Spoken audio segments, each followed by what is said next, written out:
You have about 2 weeks. That is the honest window this video is about.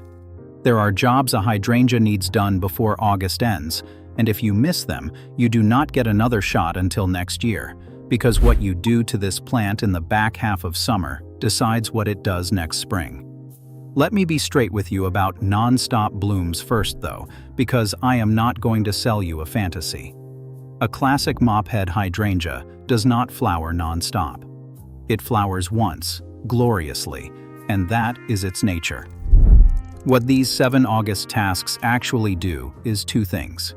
They protect and stretch the blooms you have on the plant right now, and, far more importantly, they lock in a full, heavy flowering for next year. And if you happen to grow one of the reblooming or new wood types, these same tasks genuinely do keep it pushing flowers longer into the season. So the nonstop part is real. It is just honest. You are keeping the current show going as long as the plant allows and guaranteeing the next one. Here is why the timing is not flexible. Most hydrangeas are setting next year's flower buds right now, in August, on this year's stems. That means the plant is making its most important decision of the entire year during these few weeks, and everything you do to it now either supports that decision or sabotages it. Get August right, and next June takes care of itself. Miss it, and you can do everything perfectly next spring and still get a healthy green bush with no flowers. So this is 7 specific jobs, in the order that matters, all of them tied directly to blooms. Some of them are things to do, and at least one is a thing you must absolutely not do, because it is the single fastest way to wipe out next year's flowers with your own hands. And a couple of these split depending on which of the 6 types of hydrangea you own, because an old wood mophead and a new wood panicle want genuinely different things from you in August. I will flag exactly where that fork matters. The clock is the point. These are not jobs you can do whenever you get around to them. They are jobs with a deadline of the first frost, and for the bud setting to go right, really a deadline of the end of this month.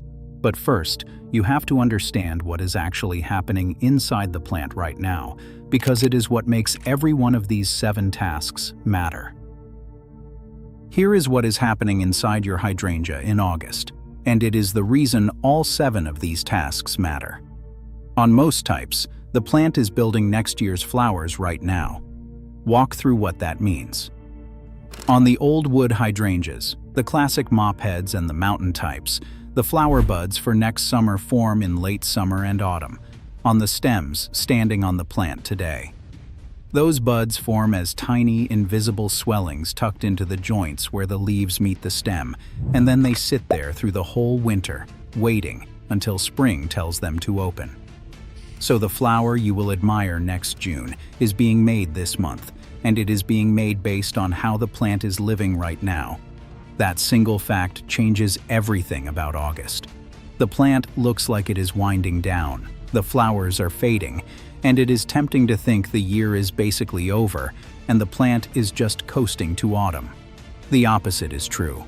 These few weeks are the most consequential of the entire year for next year's display, because this is when the buds are set. A plant that is watered, unstressed, and left uncut through August sets a full load of buds. A plant that is left to bake dry, or fed the wrong thing, or cut back, sets few buds or none. And the punishment is delayed, which is what makes this so easy to get wrong. Whatever you do in August does not show up in August. It shows up 10 months later, next June, as either a plant covered in flowers or a healthy green bush with nothing on it. Almost nobody connects a dry, neglected August to an empty spring, which is exactly why this is the mistake that repeats year after year. So take these 2 weeks seriously, because the plant is doing serious work. And drop a comment telling me which hydrangea you have: mophead, panicle, smooth, oakleaf, or mountain, because a couple of these tasks change depending on the answer. Now, task 1, and it is the one everybody gets slightly wrong. Task 1.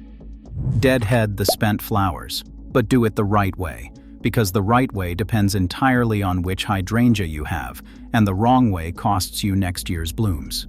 Deadheading is simply removing the faded, browning flower heads, and there are two good reasons to do it in August. It tidies the plant, and on some types, it genuinely encourages more flowers. The trouble is that the correct method splits hard between the types, and this is the first place people quietly damage their plant while thinking they are helping it. Start with the reblooming and new wood types, the panicles, the smooth hydrangeas like Annabelle, and rebloomers like Endless Summer. On these, deadheading actively helps, because removing a spent bloom tells the plant to stop pouring energy into making seed and to push out another flush of flowers instead. So, on these, snip the faded heads off, and you may well get more blooms this season. This is where the Nonstop part of the title is literally true, because a rebloomer that is deadheaded and fed keeps going. Now the old wood types, the mop heads and the mountain hydrangeas, and here you have to be careful, because this is where the damage happens. On these plants, next year's buds are forming right now on the stems, just below the old flower head. So when you deadhead a mop head, you cut only the spent bloom itself and nothing more. Snip just above the first set of full, healthy leaves below the faded flower, and stop there.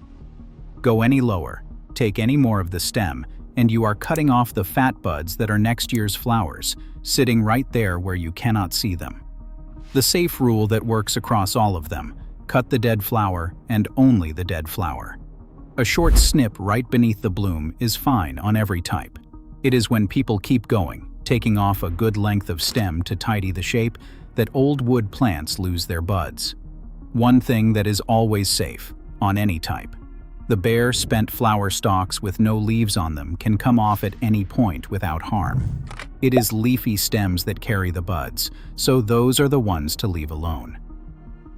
Now, task 2, and it is the one the plant needs most in the August heat. Task 2. Water it deeply through the August heat, because the plant cannot set next year's buds while it is baking dry. This is the one thing on the whole list the plant needs more of, not less, and it ties straight back to what August is for. Setting a full load of flower buds is demanding work, and a hydrangea doing that work while drought-stressed simply cannot do it properly. A dry, stressed August is one of the most common reasons a healthy plant gives a poor show the following year. So the water you put on now is not really about keeping the plant looking good today. It is about funding next year's flowers at the moment they are being made. Hydrangeas are especially vulnerable to this because of how they are built. They have shallow, fibrous roots sitting close to the soil surface, in exactly the layer that dries out first and fastest in hot weather. That is why the very name means water vessel, and why a hydrangea wilts so dramatically on a hot afternoon. The numbers are simple. Aim for about an inch of water a week, and in a genuine heat wave, closer to 2. Deliver it as 1 or 2 deep, thorough soaks rather than a daily sprinkle, wetting the soil down through the whole root zone each time. Deep and infrequent draws the roots downward and keeps moisture available between waterings. A light daily splash only wets the surface and trains the roots to stay shallow, which leaves the plant even more vulnerable to the next hot spell. 2 details make it work better. Water at the base of the plant, into the soil, not over the leaves, for a disease reason I will come back to in the last task. And water in the early morning, so the moisture goes down to the roots before the day's heat can evaporate it, and the plant starts the hot part of the day already loaded. There is a test that stops you guessing, because hydrangeas wilt for show. A plant flopping in the afternoon heat but standing up fine by morning is normal and does not need water. A plant still wilted first thing in the morning, after a cool night to recover, is genuinely dry and needs a deep soak now. Judge by the morning, not the afternoon. Quick one, right here, because you have already seen it twice in this video. Task 1 changed depending on your type. So will tasks 4 and 6. Whether you deadhead hard or barely at all, whether you can feed, whether you must keep the shears away, all of it hinges on which of the 6 hydrangeas you actually own.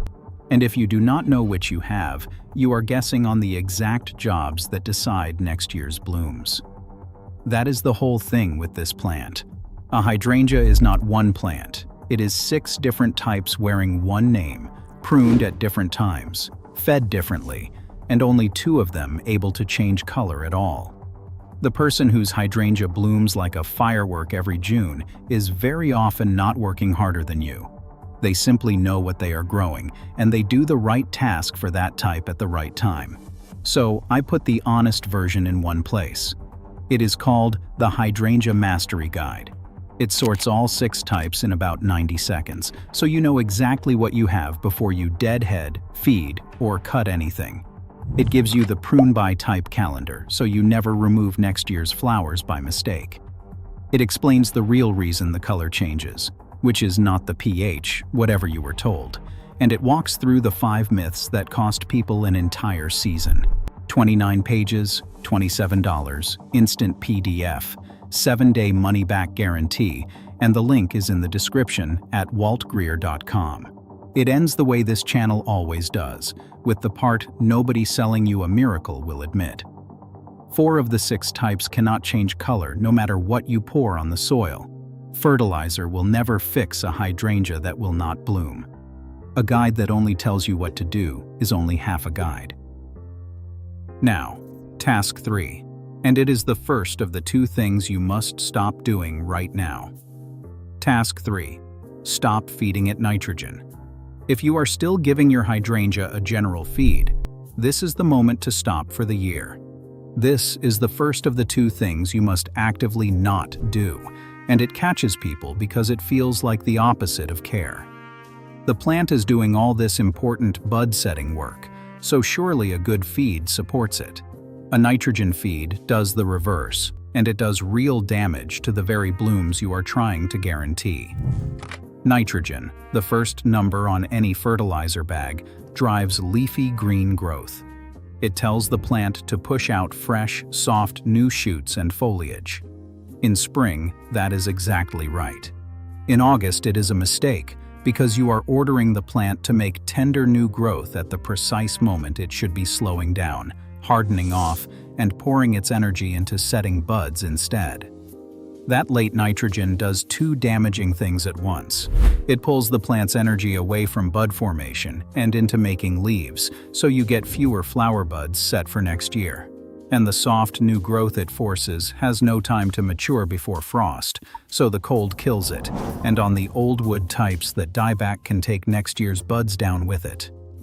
A late feed does not build a better plant.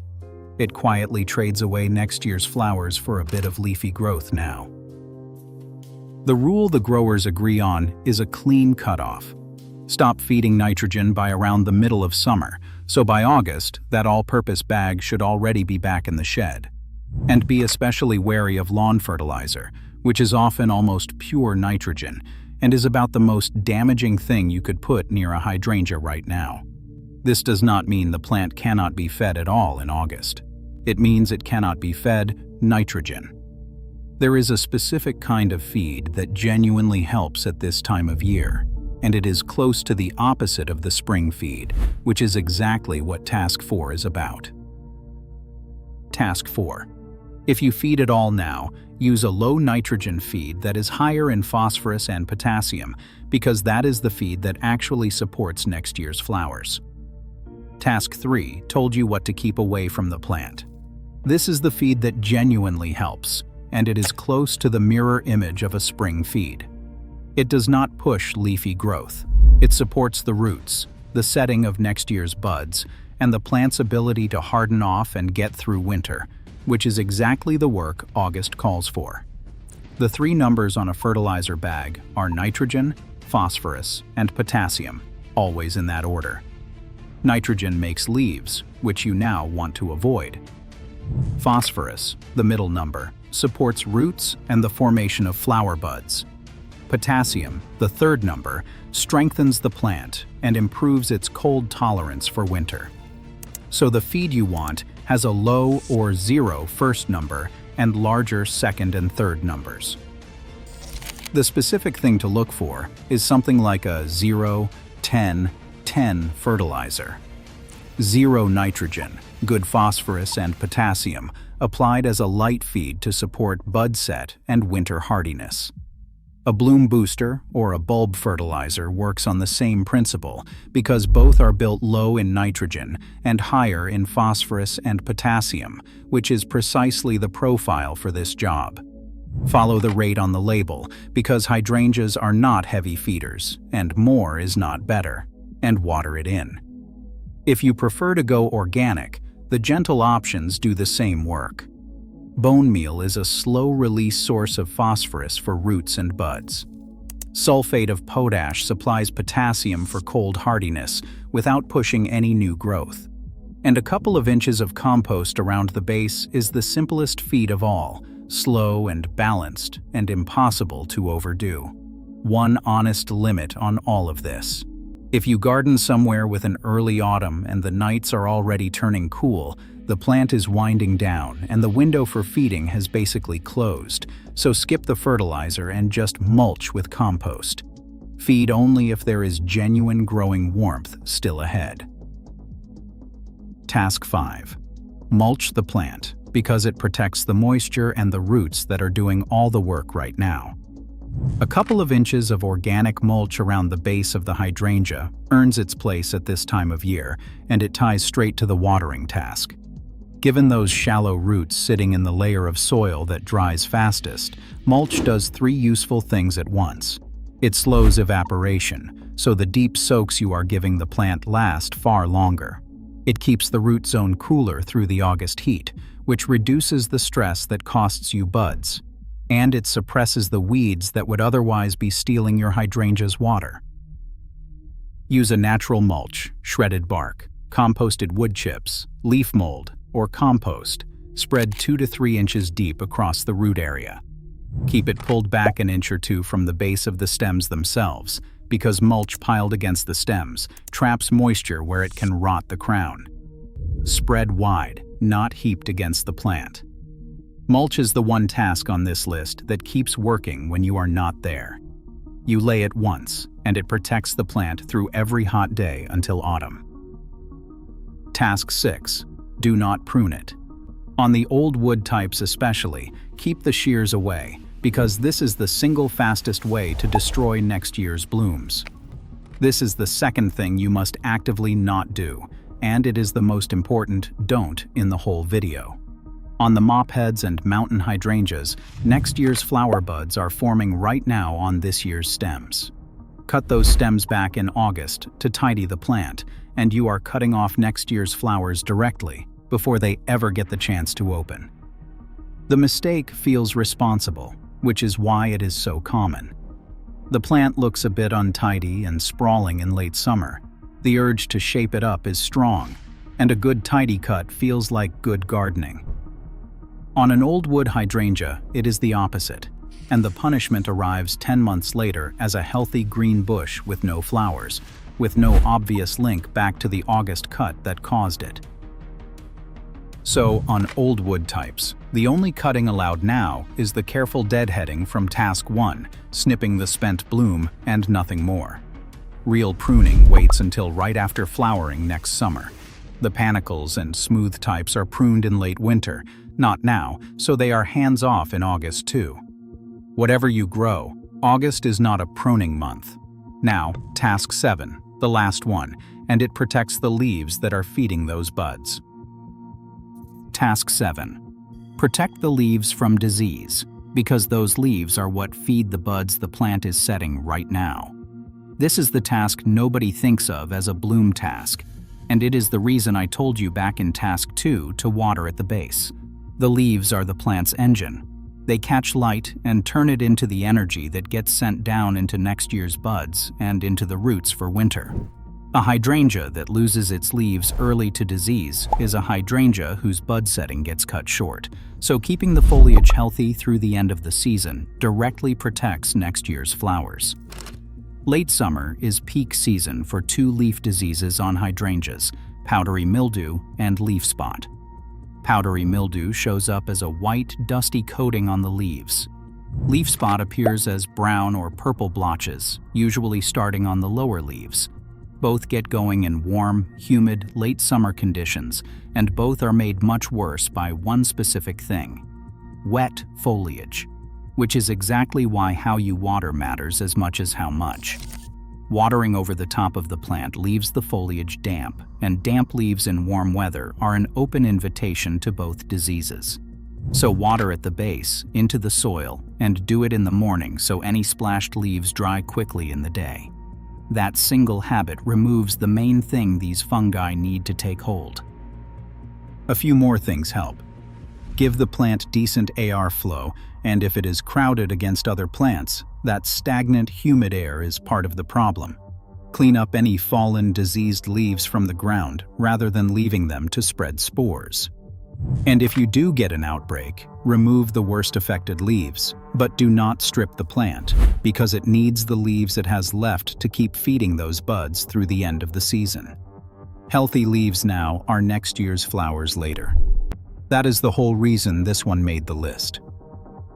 Before we finish, send this to one person you know with a hydrangea and tell them the clock is ticking. Just the link. There is a real chance they think the gardening year is winding down, when in fact the 2 weeks that decide their whole next summer are happening right now. Here is the whole thing in one idea. August is not the end of the hydrangea year. It is the beginning of next year's, because the plant is setting next summer's flower buds right now, and everything you do in these last couple of weeks either feeds that or wrecks it. The show does not run non-stop on its own. You keep the current one going and you build the next one in this window, or you miss the window for a year. So, the 7. Deadhead correctly, which means snipping the spent bloom and nothing more on the old wood types, and cutting freely on the rebloomers to push more flowers.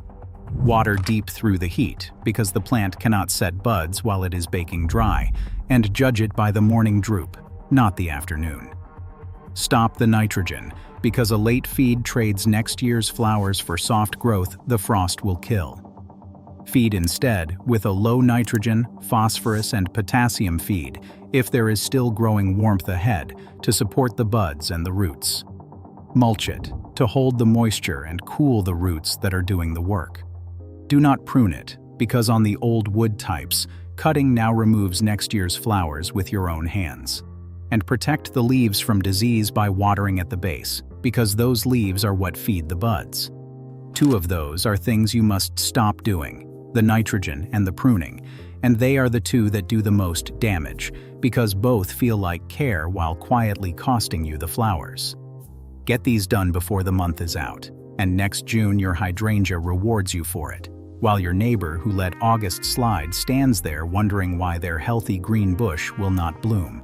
Subscribe and hit the bell and stick around.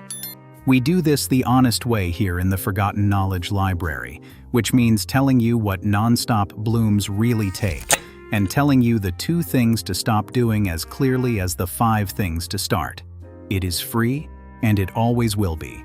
And drop a comment telling me which of these 7 you had not done yet, because I suspect for a lot of you, it is the watering or the feed, and there is still time to fix both. Next time, another job the calendar says can wait, that the plant says cannot. I will see you in the next one.